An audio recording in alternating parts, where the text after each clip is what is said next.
जो बॉलीवुडिया लोग भी तख्ती लेकर के बैठे रहते कि अरे पानी बचाओ, होली मत मचाओ। जितना भारतवर्ष में होली में पानी नहीं बहाया जाता होगा, उतना 1 जनवरी के दिन शराब बहा दी जाती है। ये बात आप सब जानते हैं। तुम याद करो 90,000 उन बंदी पाक जवानों को, तुम याद करो शिमला समझौता, इंदिरा के एहसानों को। अब की जंग छिड़ी तो सुन ले, नाम निशान नहीं होगा, कश्मीर तो होगा लेकिन पाकिस्तान नहीं होगा। कि मेरा परिचय इतना है, मैं भारत की तस्वीर हूँ, मातृभूमि पर मर मिटने वाले मत वालों की पीर हूँ।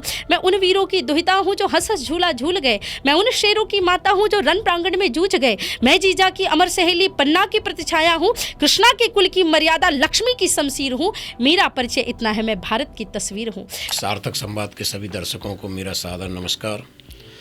साधु भूखा भाव का, धन का भूखा नाई, धन का भूखा जो फिरे वो फिर साधु नाई। आज हम एक बार फिर सार्थक संवाद के माध्यम से जिस तरह से आपको संत समाज में सार्थक प्रयास करने वाले विभूतियों से मिलवाते हैं, इसी दौर में आज हम फिर एक ऐसी साध्वी से मिलाएंगे जो बचपन से, इनकी बाल्यावस्था से ही प्रवचन करने की मतलब ऐसी अद्भुत शैली है जिसके लोग मतलब आज उनको इस तरह से जब हिंदू सम्मेलन चल रहे हैं तो उनको एक तरह से स्टार प्रचारक जैसी भूमिका में जगह जगह उनको आमंत्रण मिलते, देश विदेश, ब्रिटेन में उनको सम्मान मिला। और आपने लो प्रोफाइल रहती हैं, आपने साध्वी ऋतंबरा और माँ भारती और भी साध्वियों के आपने प्रवचन और नाम और हाईलाइट सुने होंगे, लेकिन वे केवल काम में विश्वास कर रही हैं। बहुत सारे प्रकल्प चला रही हैं, जैसे गौ सेवा, अन्नदान, भंडारा, जल वितरण और भी जितने आज हम उनसे जानेंगे कि एक साधु के मन में क्या क्या समाज की जो पीड़ा होती है और उसको दूर करने के लिए वो क्या क्या प्रयास हो सकता है। एक तो प्रवचन तो करती हैं कि मानसिक रूप से लोग स्वस्थ हों और एक अच्छा विचार सुने, सनातन मजबूत हो, लेकिन व्यक्तिगत जो समस्याएं हैं उनको भी हल कराने का प्रयास करते हैं। तो साध्वी सरस्वती जी का सार्थक संवाद के स्टूडियो में बहुत बहुत धन्यवाद जी। नमस्कार जी। आप कैसे मतलब क्या हुआ कि आप बचपन से ही प्रवचन करने लगी और इस भेष में आ गई? जब आदमी खेलने की उम्र होती है बच्चों की, तब आप इसमें आ गए। जी, सार्थक संवाद के सभी दर्शकों को सादर जय जय श्री राम और आप सबका भी बहुत बहुत धन्यवाद। मेरे परम पूजनीय दादाजी आचार्य राम सजीवन मिश्रा जी भागवत कथा के बहुत मर्मज्ञ प्रवक्ता थे। और आप अगर पहले के भाव को जानते रहे होंगे तो पहले जो कथाएं होती थी वो कांस की झोपड़ी बना करके और सप्तग्रंथी बांस बना करके और ऐसे कथाएं होती थी, बहुत ही सात्विक तरीके से। और उस समय संगीत का भी इतना कोई प्रचलन नहीं था, मुख्य रूप से पाठ होता था, पहले संस्कृत का श्लोक फिर हिंदी। तो मैं सुनती थी कथा उनको बचपन में। और हमारे घर में भी एक नियम था कि पहले दादाजी हर रोज़ शाम को आरती कराते थे, फिर प्रवचन सुनाते थे, थोड़ी देर सत्संग होता था और उसके बाद सब लोग भोजन करने जाते थे। सब भोजन करने चले जाते थे, पर मेरा ये रहता था कि मैं दादाजी को जो प्रवचन उन्होंने सुनाया वो हूबहू बिल्कुल सुनाती थी जी। तो मेरा बचपन से ही ये प्रारंभ हो गया और फिर मैंने कथा करना प्रारंभ कर दिया। 8 वर्ष की उम्र से फिर मैंने संघ के साथ जुड़ाव हो गया। उसके बाद गुरुजी जन्म शताब्दी वर्ष आया 2006 और 7 में, तो फिर हमने संघ के एक प्रवक्ता के रूप में देश भर में कार्यक्रम किए बहुत सारे। तो इस प्रकार से भक्ति और शक्ति दोनों का समन्वय हुआ। तो मैं भागवत कथा और राम कथा भी करती हूँ बचपन से और हिंदुत्व के लिए सभाएं भी करती हूँ। कैसा अंतर है इसमें साधना में और इस जो भौतिक युग है, तो इसमें कैसा आप कितना? देखिए, साधना के बहुत सारे स्वरूप होते हैं। मेरी जो साधना है वो 2 प्रकार से है मूलतः। एक तो मैं जो कहते हैं ना कि भक्ति होती है, जो भगवान को भाव की भक्ति होती है, हम लड्डू गोपाल जी की सेवा करते हैं, तो मैं बचपन से ही मेरी प्रेम भक्ति है, भाव भक्ति है, जो जैसे एक मातृत्व भाव होता है उनके प्रति, वो करती हूँ। दूसरी भक्ति मेरी राष्ट्र भक्ति है। मेरी सबसे बड़ी साधना मुझे लगता है कि अगर भगवान ने मुझे जन्म दिया है तो मेरे लिए सौभाग्य का विषय ये रहा कि मैंने हिंदू कुल में जन्म लिया, भारत भूमि में जन्म लिया। उसके बाद भी मैंने एक ऐसे परिवार में जन्म लिया जिसको राष्ट्र, धर्म, गौ माता से प्रेम है। तो मेरी 2 ही साधना है, एक भगवान कृष्ण की भक्ति और एक राष्ट्र की भक्ति। इसके अलावा मुझे सामाजिक जीवन को देख करके ऐसा लगता है कि जिस प्रकार से लोग अभी भौतिकवाद की आंधी में फंसे हुए हैं, हालांकि सोशल मीडिया इत्यादि मीडिया हाउसेस के माध्यम से भी काफ़ी जागृति हो रही है, लेकिन फिर भी एक बहुत बड़ा वर्ग समाज का एक पाश्चात्य की सभ्यता में पीछे अड़ता हुआ चला जा रहा है। तो वो देखकर कभी कभी दुख होता है, पर मुझे पूर्ण विश्वास है कि भगवान की शक्ति इतनी है, कथाओं की शक्ति इतनी है, भारती का वैभव इतना है कि हम पुनः भारतवर्ष को विश्व गुरु के पद पर प्रतिष्ठित कर पाएंगे। युवा पीढ़ी जो है, आप वही हैं जी, ये संस्कारों से दूर बहुत जा रही है। आप लोग इतनी कथाएं कर रहे हैं, लेकिन वो पश्चिमी सभ्यता से जी प्रेरित हो रही है। जी, तो इसके लिए क्या करें? यही समस्या है। मैं जो बात करी थी आपको कि आप देखो कि क्रिसमस, अब 25 दिसंबर आया तो बच्चों को जोकर बना करके घुमा दिया। अब माँ अगर अपने 5 साल के बच्चे को सेंटा क्लॉज बनाएगी तो बच्चा तो यही जानेगा कि यही हमारा कल्चर है। 1 जनवरी आई, किसी को पता ना आता कि कौन सा नया साल, क्या नया साल, मुंह उठाए और चल दिए। रात भर जो हिंदू भी, जो बॉलीवुडिया लोग भी तख्ती लेकर के बैठे रहते कि अरे पानी बचाओ, होली मत मचाओ। जितना भारतवर्ष में होली में पानी नहीं बहाया जाता होगा, उतना 1 जनवरी के दिन शराब बहा दी जाती है। ये बात आप सब जानते हैं। उसके बाद अभी फरवरी आएगी तो वैलेंटाइन डे, ये डे, फलाना day, promise day, rose day, पता नहीं कौन कौन से डे।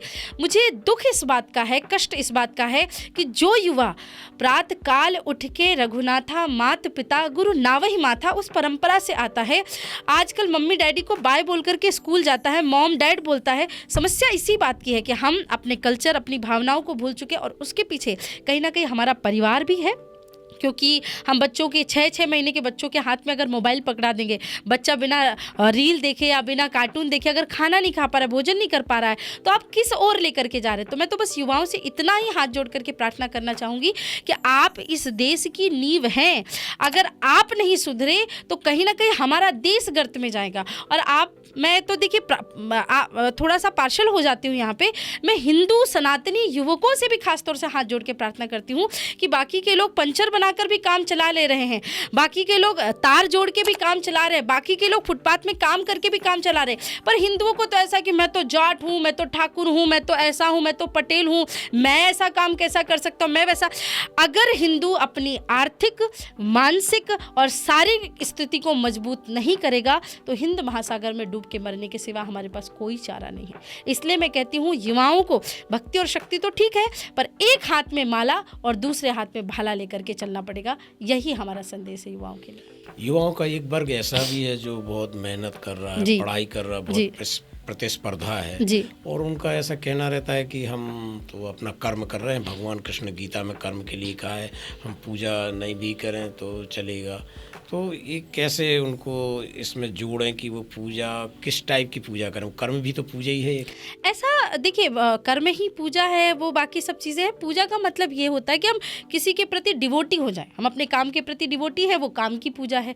हम भगवान के प्रति डिवोटी हो जाए, वो भगवान की पूजा है। हम प्रकृति के प्रति डिवोटी हो जाए, वो प्रकृति की पूजा होती है। कई लोग अपने माता पिता के लिए इतनी डिवोटी हो जाती है, वो माता पिता की पूजा कहलाती है। पर एक बात हम ध्यान रखते हैं कि शरीर के संतुष्टि के लिए, जैसे हम भोजन ग्रहण करते रोज, आप अगर 4 दिन भोजन नहीं करेंगे तो शरीर कमज़ोर हो जाएगा। उसी प्रकार से अगर आप माला नहीं करते, आप भजन नहीं करते, आप भगवान का स्मरण नहीं करते, तो आत्मा का जो भोजन है वो भजन है। और अगर आत्मा को भोजन नहीं मिलेगा तो आपके जो आने वाली योनियां हैं वो योनियां कहीं ना कहीं कमजोर हो जाएगी। बड़े भाग्य मानुष तन पावा, सुर दुर्लभ सद ग्रंथ ही गावा। भागवत महापुराण कहते नदेह माध्यम सुलभम सुदुर्लभम प्लवम सुकल्पम गुरुकर्ण धारम मयानुकूले न नभस्व तेरितम पुमान भवाब्धिम न तरित सा आत्मा। नर का तन पाकर भी जो भव सागर को पार न करे, उससे बड़ा आत्महत्यारा कोई और हो ही नहीं सकता। तो युवाओं को इस बात को समझना पड़ेगा कि पूजा करना कोई रिचुअल नहीं है, पूजा हमारी अंतर आत्मा का भोजन है। और अगर हमने अपनी आत्मा को ईंधन नहीं दिया तो फिर हम अपने आने वाले जन्मों को सार्थक कैसे बनाएंगे? इस बात को हम समझे। पूजा पाठ की पद्धतियां बहुत अलग अलग हो सकती हैं, पर अगर आप उसको एज अ मेडिटेशन करेंगे तो आपको स्वयं अंतर मन को भी शांति मिलेगी। क्या आप बताइए, ऐसी क्या बात है कि आज का पूरा युवा डिप्रेशन में जा रहा है? आज के पूरा युवा सबसे ज़्यादा साइकोलॉजिस्ट के पास जा रहे हैं। आज युवा डिप्रेशन में आकर के सुसाइड कर रहे हैं, कहीं ना कहीं नशे की गिरफ्त में। बिल्कुल नशे की गिरफ्त में तो इतने युवा हैं, वो अपने परिवार, मान सम्मान सब कुछ भुला बैठे हैं। तो बस इसके पीछे एक कारण यही है कि हम कहीं ना कहीं अपनी आध्यात्मिक शक्तियों को छीड़ कर बैठे हैं। जब तक वो आध्यात्मिक शक्तियां नहीं बढ़ेंगी तो हम उस ऊर्जा तक नहीं पहुंच पाएंगे। नारी शक्ति की आप बहुत जी। एक तरह से मजबूती के लिए प्रयास करती जी। हैं, युवाओं को करती हैं मजबूती देने। आज नारी शक्ति का तो हर क्षेत्र में बोलबाला है। बिल्कुल बिल्कुल। तो जो परिवार परंपरा जो टूट रही भारत की, जी। नारी चाहे तो उसको पुनः मजबूत कर सकती है। बिल्कुल बिल्कुल। अभी देखिए संघ शताब्दी वर्ष चल रहा है और उसमें पंच परिवर्तन में एक आपने सुना होगा कुटुंब प्रबोधन। तो कुटुंब प्रबोधन में सबसे जो अहम भूमिका है वो मातृशक्ति की है। मैं हमेशा कार्यक्रमों में कहती रहती हूँ, एक कविता है बड़ी अच्छी कि मेरा परिचय इतना है, मैं भारत की तस्वीर हूँ, मातृभूमि पर मन मिटने वाले मत वालों की पीर हूँ, मैं उन वीरों की दुहिता हूँ जो हंस हंस झूला झूल गए, मैं उन शेरों की माता हूँ जो रण प्रांगण में जूझ गए, मैं जीजा की अमर सहेली पन्ना की प्रतिछाया हूँ, कृष्णा के कुल की मर्यादा लक्ष्मी की शमशीर हूँ, मेरा परिचय इतना है, मैं भारत की तस्वीर हूँ। कालिदास का अमर काव्य मैं तुलसी की हूँ रामायण, मैं अमर बोल हूँ श्री गीता के जो घर घर होता पारायण, मैं भूषण की शिवा बावनी आल्हा की हुंकार हूँ, सूरदास के मधुर गीत में मीरा का एक तारा हूँ, मैं वरदाई की अमर कथा, मैं रण गर्जन गंभीर हूँ, मेरा परिचय इतना है, मैं भारत की तस्वीर हूँ। उस नारी का ये परिचय दिया गया और वो नारी कहती है कि मुझे जेंडर इक्वालिटी चाहिए। ये विषय बड़ा विवादित है, लोग सुन करके बड़ा वो हो जाएंगे, पर मुझे दुख इस बात का है कि जेंडर इक्वालिटी हमें चाहिए ही नहीं। मैं एक नारी होने के नाते कहती हूँ मुझे नहीं चाहिए जेंडर इक्वालिटी। जेंडर इक्वालिटी चाहिए पाकिस्तान की महिलाओं को, जेंडर इक्वालिटी चाहिए अफगानिस्तान की महिलाओं को। जिन देशों में नारियों का सम्मान नहीं होता उनको तो पुरुषों की बराबरी चाहिए, लेकिन हमारे यहाँ पुरुषों की बराबरी, आप पुरुष होकर आप नारियों की पूजा करते हैं। हमारे यहाँ कहते हैं यत्र नारी पूजयंती रमन्ति तत्र देवता। यहाँ भगवान श्री राम ने माता सीता के पूजन करे, भगवान शिव ने माता पार्वती का पूजन किया। तो हमारे यहाँ तो नारी की पूजा होती, चाहे वो पत्नी हो, बेटी हो, बहन हो, माता हो। तो जब हमें यहाँ बिठाया गया तो हम यहाँ क्यों आना चाहेंगे? जेंडर इक्वालिटी क्या शराब पीने के लिए है? जेंडर इक्वालिटी क्या सिगरेट पीने के लिए है? सुन के ये बात जो सुन रही होंगी माताएं तो उनको बड़ा बुरा लग रहा होगा, अरे दीदी आप खुद एक स्त्री होकर ऐसी बातें कैसे कर सकते हैं? पर मैं आप सभी माताओं से हाथ जोड़ के प्रार्थना करती हूँ कि अपने आप की देवी, अपने आप की दुर्गा को पहचानिए। हमारी सुंदरता, एक स्त्री शरीर पे हजार गहने पहन ले पर अगर उसने वस्त्र नहीं पहने तो वो शोभायमान नहीं हो सकती। स्त्री चाहे तो घर को स्वर्ग बना सकती है, स्त्री चाहे तो घर को नरक का अड्डा बना सकती है। इसलिए कुटुंब प्रबोधन केवल और केवल स्त्रियों के हाथ में है। भारत की स्त्रियां बहुत बढ़िया काम कर रही हैं, पर मैं एक बात उसमें और ऐड ऑन करूंगी। अब वो समय चला गया है जब माताएं अपनी बेटियों को सिखाए कि बेटा रोटी गोल बनाओ।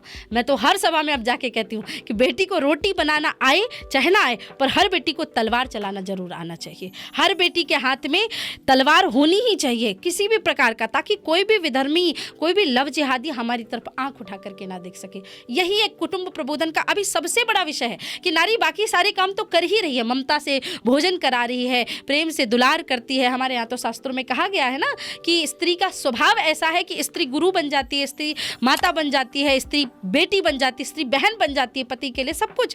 लेकिन अब एक काम हमें और करना है कि हमें पुनः वो रणरांगिनी बनना है, हमें पुनः झांसी की रानी का स्वरूप लेना है, क्योंकि भारत को बहुत आवश्यकता है उसकी। अध्यात्म ज़्यादा मजबूत बनाएगा महिलाओं को। मुझे ऐसा लगता है कि आध्यात्म की शक्ति, जैसा मैंने आपको कहा, मैं फिर से उस विषय को लेकर के आती हूँ। मैं राजस्थान में बहुत कार्यक्रमों में जाती हूँ और राजस्थान दो चीज़ों के लिए बड़ा प्रसिद्ध है, एक महाराणा प्रताप, एक मीराबाई। मीराबाई की भक्ति और महाराणा प्रताप की शक्ति महिलाओं में नहीं, पुरुषों में और महिलाओं में। जिस दिन भारत के हर एक व्यक्ति के अंदर मीरा की भक्ति और महाराणा प्रताप की शक्ति आ गई, उस दिन भारतवर्ष को विजयी होने से और पुनः सोने की चिड़िया बनने से कोई नहीं रोक सकता। ये बहुत बड़ी ताकत जो अपनी पुरानी थी वो आ जाएगी 100%। मुझे लग रहा है वो स्वर्णिम भारत का युग मैं देख पा रही हूँ, वो स्वर्णिम भारत के युग को मैं बहुत अनुभूति कर पा रही हूँ, और ये सब हमारे देश के युवा कर सकते हैं। आपके देश के चारों तरफ विदेशों में प्रवचन होते हैं, वहाँ आपको ब्रिटेन में सम्मानित किया गया। तो विदेशों में क्या आजकल हम महसूस कई जगह ऐसा सुनने मिलता है कि विदेश के लोग भारत के कुछ प्रभावित हो रहे, मथुरा वृंदावन कुछ अंग्रेजी राधे कृष्ण जपते, तो वहाँ आपको क्या रिस्पॉन्स रहे? बहुत। मैंने यूके में लगभग 25 से आसपास कार्यक्रम के 25-26 कथाएं करी हैं। मैंने यूरोपियन कंट्रीज़ में बहुत सारी कथाएं की हैं और वहाँ बहुत भाव से वो लोग आते हैं। और मैं आपको बताऊँ, भारतीय वेशभूषा में आते हैं, लहंगा पहन के आते हैं, साड़ी पहन करके आती हैं, नृत्य करती हैं, भोजन प्रसाद करके जाती, भोजन प्रसाद बनाने में सहायता करती हैं। तो मैं जब वहाँ के कल्चर को और वहाँ के लोगों को देखती हूँ और उनसे बातचीत करती हूँ तो मुझे बस एक ही चीज़ समझ में आती है कि भारतीय संस्कृति से ज़्यादा विराट संस्कृति पूरी दुनिया में कोई हो ही नहीं सकती। वो हमसे प्रभावित है है और हम ज़बरदस्ती दूसरों की जूठन चाटने में व्यर्थ हैं। तो इसलिए मैं कहना चाहती हूँ कि मैं जब विदेशों में जाती हूँ तो मैं वहाँ जाके मुझे और ज़्यादा मेरे देश की याद आ जाती है, क्योंकि वो मेरे देश से इतना प्रेम करते हैं। तो सनातनियों को भी चाहिए कि अपने देश से ही प्रेम करें। जैसा भगवान कृष्ण ने गीता में कहा, श्रेयांश स्वधर्मो विगुणः पर धर्मो भयावह, अपने धर्म में मर जाना उचित है परंतु दूसरों की जूठन चाटने की कोई आवश्यकता नहीं।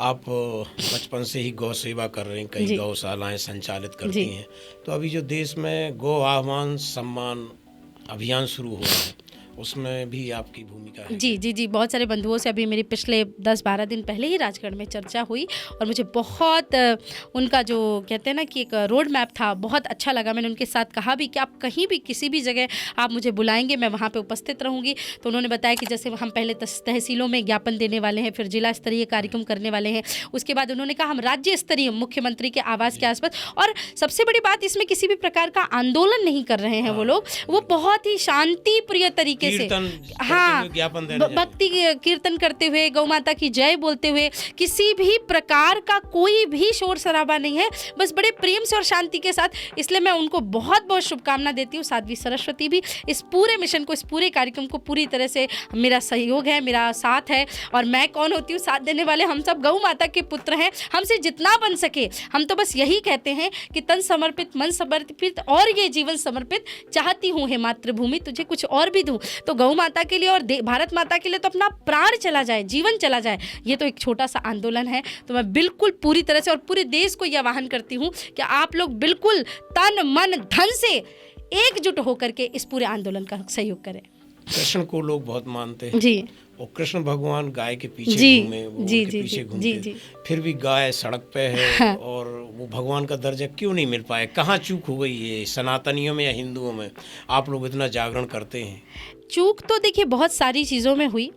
चूक हमारी वहीं से प्रारंभ हो गई थी जब हमने अपने घर में घुसपैठियों को बैठा करके उनको इतना सम्मान दे दिया, उनको इतना बढ़ा दिया और फिर उनकी हाँ में हाँ मिलाते गए। हमें इस बात का सदैव ध्यान रखना होगा, कुछ चीज़ों के साथ समझौता नहीं होता। आत्मसम्मान, राष्ट्र सम्मान, स्त्री सम्मान, गौ सम्मान, इन स्थानों पर अगर कोई हमारे साथ भेदभाव करे, ऊंच नीच करे, उसे तुरंत जवाब दें। लेकिन हमने क्या किया? हमने ऐसे घुसपैठियों को शरण दी, हम जयचंद बनते गए, हमारी नदियाँ गंदी होती गई, हमारी वसुंधरा गंदी होती गई, हमारे गाय को काट कर खाने लगे, हमारे देश के पशु पक्षी सुरक्षित नहीं रहे, हमारे देश की सारी चीज़ें। और आप आज देखेंगे 33,000 से ज़्यादा मंदिरों को तोड़ दिया गया, धर्म ग्रंथों को जला दिया गया और अब हमारे भारत के कोने कोने पे गौ माता सुरक्षित नहीं है। तो कहीं ना कहीं इसके पीछे का कारण हमारे देश की जयचंद है। मैं हमेशा अपने कार्यक्रमों में भी कहती हूँ कि एक लकड़ी को, लोहे की कुल्हाड़ी कभी काट नहीं सकती। कुल्हाड़ी में लकड़ी का हत्था न होता तो लकड़ी के कटने का रास्ता न होता। तो कहीं ना कहीं हिंदुओं को काटने वाले हिंदू ही हैं। तो हमें अब समझ जाना चाहिए, वो जो सेक्युलरिज्म का बुखार लोगों पे चढ़ा हुआ है, उस बुखार को अब उतारने की आवश्यकता है। आपकी बचपन में ही एक कविता पूरे देश विदेश में वायरल हुई जिसमें पाकिस्तान तो जैसे हिल गया। जी जी जी, आपने कहा कश्मीर तो हमारा होगा, पाकिस्तान नहीं रहेगा। जी, क्या जी, थी मुझे पूरी लाइन जी जी जी जी, तो थोड़ा सा हमारे दर्शकों को सुना दें वो कविता। जी जी जी, मैं अभी ये कविता फिर से बहुत ज़्यादा वायरल हुई थी जब ऑपरेशन सिंदूर हमारे देश से किया गया था और जब पाकिस्तान ने वो आतंकवादी हमले किए और उस हमले के बाद वो कविता पुनः एक बार गई। और वास्तविकता में मैंने 2006 में वो कविता बोली थी, बचपन में, बहुत छोटी थी, 13 वर्ष की आयु से, और तब से लेकर के अब तक वो कविता चली आ रही है। और मैंने अपनी ही कर्म क्षेत्र भूमि से, छिंदवाड़ा से ये बात कही थी कि हम डरते नहीं अड़बम्बों से, विस्फोटक जलपोतों से, हम डरते हैं ताशकंद शिमला जैसे समझौतों से, सियार भेड़िए से डर सकती सिंहों की औलाद नहीं, भरत वंश के इस पानी की है तुमको पहचान नहीं, आइटम बम बना करके तुम किस्मत पर भूल गए, 65, 71 और 99 के युद्धों को शायद भूल गए, तुम याद करो अब्दुल हमीद ने पेटन टैंक जला डाला, तुम याद करो 90,000 उन बंदी पाक जवानों को, तुम याद करो शिमला समझौता, इंदिरा के एहसानों को। अब की जंग छिड़ी तो सुन ले, नाम निशान नहीं होगा, कश्मीर तो होगा लेकिन पाकिस्तान नहीं होगा। ये आवाक्स, ये एटम बम पर हिम्मत कौन दिखाएगा? इन्हें चलाने को क्या बोलो, बाप तुम्हारा आएगा। अब की चिंता मत कर, चेहरे का खोल बदल देंगे। इतिहास की क्या हस्ती है, पूरा भूगोल बदल देंगे। धारा हर मोड़ बदल के लाहौर से गुजरेगी गंगा, इस्लामाबाद की छाती पे लहराएगा भारत का झंडा। रावलपिंडी और कराची तक सब कुछ गारत हो जाएगा। सिंधु नदी के आर पार पूरा भारत हो जाएगा। और फिर सदियों सदियों तक जिन्ना जैसा शैतान नहीं होगा। कश्मीर तो होगा लेकिन पाकिस्तान नहीं होगा। देखा आपने, इसलिए इनको हिंदुत्व की शेरनी कहा जाता है। इनके जो चाहने वाले समर्थक हैं उनको इसी नाम से पुकारते हैं। जहाँ इनकी सभा होती है तो वहाँ मैंने अनाउंस सुना है लाउड स्पीकर में कि आज हिंदुत्व की शेरनी आपके शहर में आ रही है। और फिर वहाँ जो भीड़ का जमावड़ा होता है तो आपने भी इतनी चर्चा में देख लिया हुआ कि बात बात में उनके ऊपर उनको गुस्सा आ जाता है, वो अंदर से उबल जाती हैं। चाहे वो हिंदुत्व की कमजोरी हो, चाहे परिवार की टूटन हो, चाहे किसी भी प्रकार की हिंदुत्व सनातन की कोई कमजोरी हो, चाहे गौ माता की दशा दुर्दशा हो, सब पे उनको बहुत गुस्सा आता है। तो आप सबसे भी निवेदन है कि आप इस साक्षात्कार को ज़रूर सुने, क्योंकि ये छोटा है बहुत। आपके अंदर बहुत सारे सवाल कितने आप पूछते जाओ, हर उत्तर उनके पास है, लेकिन समय की सीमा है चूँकि उनको। नहीं, हम अगली बार ये करेंगे कि ये वीडियो जाने के बाद जिन्हें भी बहुत अच्छा लगा है वो आप अपने क्वेश्चंस नीचे डाल दें। अगली बार हम पूरा समय लेकर के आएंगे और सभी के प्रश्नों का उत्तर अवश्य देंगे। ये मैं आपको वचन दे के जाती हूँ जी। तो क्योंकि आपको जाना है इसलिए व्यस्त समय में उन्होंने हमें समय दिया। अभी इस समय उनके पूरे प्रदेश में वो चल रहे हैं, सम्मेलनों में मांग चल रही हर जगह। आप उनने वादा कर ही दिया है। तो अगली बार आप लोग प्रश्न भेजते जाइए कमेंट बॉक्स में। अगली बार हम जब चर्चा करेंगे तब इन प्रश्नों के उत्तर देंगे। तब तक आप सार्थक संवाद को देखते रहिए, लाइक करिए, सब्सक्राइब करिए, कमेंट में अपने सुझाव दीजिए। नमस्कार, आपका बहुत बहुत धन्यवाद। बहुत बहुत धन्यवाद। जय श्री राम। जय श्री राम।